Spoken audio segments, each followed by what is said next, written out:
Halo Sobat Anime, Bang Jack mau mengucapkan terima kasih dulu nih sebelum kita gas alur ceritanya. Terima kasih karena sudah subscribe channel ini, sudah mencapai 1000 subscriber dalam waktu 2 week. Nanti kalau udah ada receh-recehannya, Bang Jack bakal ganti mic. Ini mic 5000, suaranya rada-rada ya gitu deh. Lah yuk langsung aja kita bahas alur cerita dari Magic Emperor. Part ke-12 dimulai dengan keadaan yang sedikit lebih damai. Setelah kejadian yang cukup menegangkan, Cucu pun mengajak Ivan untuk pergi ke suatu tempat untuk mencari dan mengumpulkan 3 karakter sampingan ini. Hingga pada malam harinya, Ivan pun dituntun oleh Cucu menuju sebuah kereta kuda yang telah ia siapkan. Di sana, Cucu pun meminta Ivan untuk segera pergi dan jangan pernah kembali lagi, karena bakal terjadi perang besar dalam waktu dekat. Tak sampai di sana saja, Cucu pun meminta Ivan untuk menjaga Dandan. Dandan itu ini nih, si perempuan karakter sampingan yang merupakan murid dari keluarga Huan Yu. Di sana pun terlihat wajah Cucu yang sangat-sangat tidak ingin kejadian ini terjadi. Ivan yang tidak mau merusak suasana haru, ia pun mengikuti kemauan Cucu dan berencana nantinya ia akan kembali setelah Cucu sudah merasa sedikit lebih baik. Cucu yang melihat mereka telah pergi begitu terlihat sangat-sangat menyesali perbuatannya. Tapi itu ia harus lakukan demi melindungi seseorang yang sangat-sangat ia sukai. Waduh, bucin nih bucin.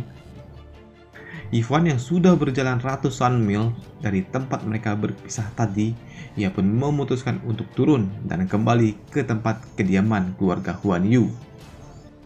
Dandan, si wanita yang Cucu titipkan ke Ivan ini, ia pun terus-terusan memanggilnya suami, yang membuat Ivan menjadi jengkel. Dandan juga mengatakan kalau Cucu ataupun para tetua Huan Yu akan selalu menggunakan cadar. Jika wajah asli mereka terlihat oleh lelaki, maka para gadis Huan Yu harus segera menikahinya dan mundur dari jabatan mereka, atau harus membunuh lelaki itu. Dandan juga menambahkan kalau Cucu telah memperlihatkan wajah aslinya terhadap Ivan, yang berarti Cucu menganggap Ivan adalah suaminya. Dandan juga mengeluarkan cincin dimensi yang dititipkan oleh Cucu kepada dirinya. Di dalam sana terlihat jubah, ceren giok, dan kayu nisan. Di kayu nisan ini juga tertulis nama makam untuk Cucu. Melihat itu, Ivan pun tersenyum dan langsung terbang ke arah kediaman Huan Yu. Suatu pagi di kediaman Huan Yu, salah satu tetua Huan Yu pun memberikan laporan kalau mereka telah menyiapkan beberapa perangkap. Tak lama setelah mereka berbicara, muncullah tetua racun di belakangnya. Di sana ia terlihat membawa banyak sekali wanita-wanita di belakangnya. Ternyata wanita-wanita ini semua berkhianat demi keselamatan diri mereka. Hal itu mereka lakukan karena mereka sadar kalau keluarga Huan Yu bakal hancur dalam waktu dekat. Cucu yang tahu dan berbesar hati, ia pun tidak menyalahkan wanita-wanita ini. Ia pun hanya kecewa karena para wanita itu selain cuma berpaling, kini mereka membocorkan semua perangkap yang telah dipasang oleh para tetua Huan Yu. Beberapa jam kemudian, festival Baidan akan segera dimulai. Terlihat banyak sekali warga-warga yang sangat antusias dan datang ke dalam tempat pertunjukan. Di tempat tamu para VVIP, terlihatlah para tetua dari keluarga bangsawan kelas atas dan juga tentunya pangeran. Acara festival ini dipandu oleh seorang juri yang bernama Xiao Ya, gadis kecil yang terlihat cukup mantap juga. Festival ini memperebutkan dari akar bodi yang merupakan harta utama keluarga Huan Yu, yang memang benda itulah yang diinginkan oleh pangeran dan tetua racun. Di tribun barat, tempatnya para VVIP berada, terjadilah sedikit kegaduhan. Kegaduhan itu berasal dari tetua Qianlong yang memasuki tribun ini. Ia bertanya kemanakah Song Yu berada. Cucu yang mendengar itu, ia pun menjawab kalau ia telah menyuruh Song Yu atau Yifan untuk segera keluar dari kota ini, karena di kota ini terlalu berbahaya untuk dirinya. Mendengar itu, tetua Qianlong dan Tian pun kaget. Mereka berdua pun bingung kalau Yifan pergi, lantas bagaimana? Siapa yang bakal melawan tetua racun dalam festival ini? Tak lama setelahnya, muncullah Dandan dari pintu belakang. Terlihatlah Dandan yang sangat panik. Ia menyampaikan kalau Song Yu telah menghilang. Mendengar Song Yu atau Yifan telah menghilang membuat Tian menjadi tenang. Ia pun lantas tertawa. Di lapangan tempat pertandingan, tetua racun sangat percaya diri kalau ia akan mendapatkan akar bodi, karena ia adalah alkimia terbaik yang ada di negeri ini. Tetapi dari belakang para peserta lainnya, ada peserta yang memicu perhatian. Dengan gaya yang sangat khas dan sombong, dia adalah MC kita. Yifan dengan penampilan barunya yang terlihat lebih badas, ia pun menghampiri tetua racun itu. Maka pertandingan akan segera dimulai. Dalam pertandingan pertama, Yifan pun berhasil membuat sebuah obat sederhana yang mencengangkan. Lalu di pertandingan kedua, ia juga berhasil membuat sebuah pil yang sangat luar biasa, dan lagi-lagi ia pun memenangkan pertandingan kedua. Hingga pada akhirnya, pada pertandingan ketiga terjadilah sedikit ketegangan. Yifan dan tetua racun ini sama-sama sedang membuat sebuah pil, tapi tiba-tiba Yifan pun sedikit mengganggu konsentrasi dari tetua itu, yang membuat tetua ini sangat marah karena ia kehilangan fokusnya, dan dia ingin segera menyerang Yifan secara langsung, dan itu pun menimbulkan suatu ledakan yang sangat kuat. Ledakan itu pun terjadi karena cucu tiba-tiba saja datang dan menghentikan serangan tetua racun itu. Setelah kejadian itu, cucu pun berbicara dengan Yifan. Kali ini ia memanggilnya suami. Waduh.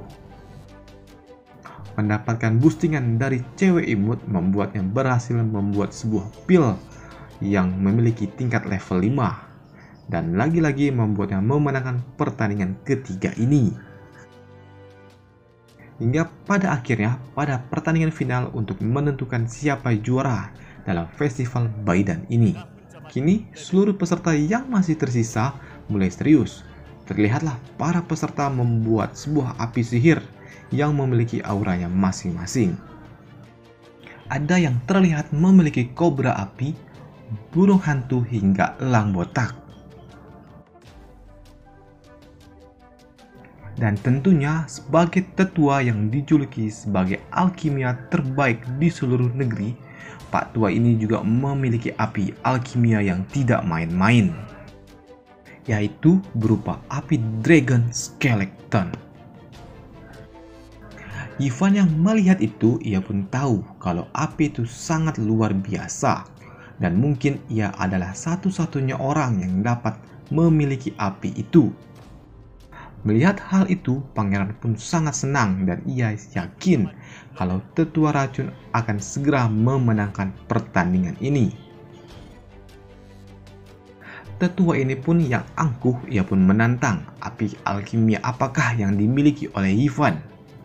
Karena ia tahu api yang dimilikinya merupakan api yang saat ini mungkin sangat kuat dan cuma satu-satunya di seluruh kekaisaran Tianyu. Waduh.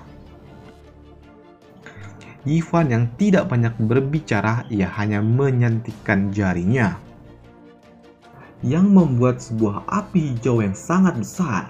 Tak sampai di sana saja, api milik Yifan juga memadamkan semua api-api milik peserta lainnya. Melihat itu, pangeran pun menjadi gila. Ia sangat kesal dan takut akan kekalahannya dalam pertandingan ini. Ia juga tanpa sadar mengeluarkan aura membunuhnya. Ivan yang berada di bawah sana, ia pun sadar dan tetap santuy. Ia tahu kalau pangeran kepanasan. Di samping Ivan, tetua racun ini membuat sebuah pil tingkat 7 dengan mempertaruhkan nyawanya. Tetapi begitu ia melirik Ivan, ia melihat sebuah arai kuno yang digunakan oleh Ivan untuk membuat sebuah pil tingkat lanjut yang melahirkan 8 naga surgawi. Hal itulah yang membuatnya sadar kalau kekalahan telak sudah ia dapatkan dalam turnamen ini. Ivan yang badas dan super duper OP, tanpa berbicara sepatah kata pun, ia langsung menuju altar.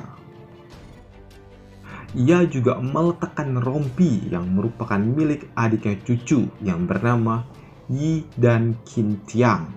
Ia pun meletakkannya di atas sana, yang membuat seluruh penonton yang ada di sana bersorak dan memanggilnya.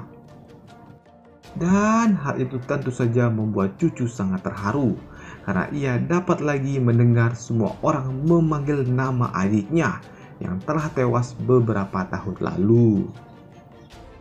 Di atas sana, Ivan ingin mengambil sebuah hadiahnya yang berupa akar bodi. Namun di sisi lain ia sadar kalau ada seseorang yang datang ke arahnya. Dan dia adalah pangeran kedua.